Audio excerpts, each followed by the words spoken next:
होगा। वज़ीर आला सिंध और बलूचिस्तान के वज़ीर आज़म हाउस आमद। दोनों वज़ीर आला के वज़ीर आज़म से तफसीली मुलाकात। ज़राए के मुताबिक मुलाकात में मुश्तरका मफादात कौंसिल इजलास से मुतालिक उमूर पर मुशावरत हुई।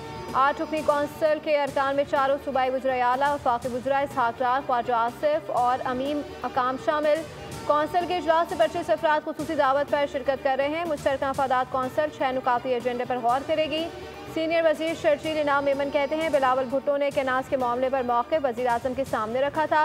मौक़िफ़ की तायद करने पर वज़ीर आज़म के शुक्रगुजार हैं।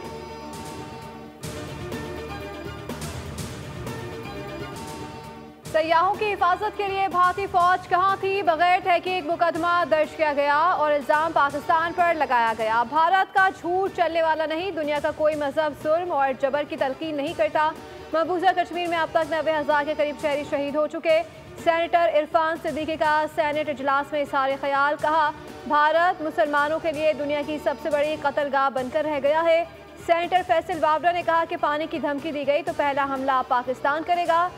भारत की ईंट से ईंट बजा देंगे। आज पूरी दुनिया पाकिस्तान के साथ खड़ी है।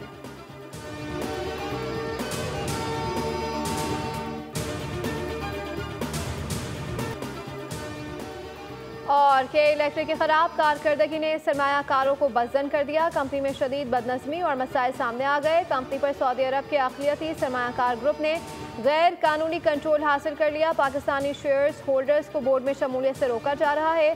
फाइनेंशियल टाइम्स की रिपोर्ट ने भांडा फोड़ दिया।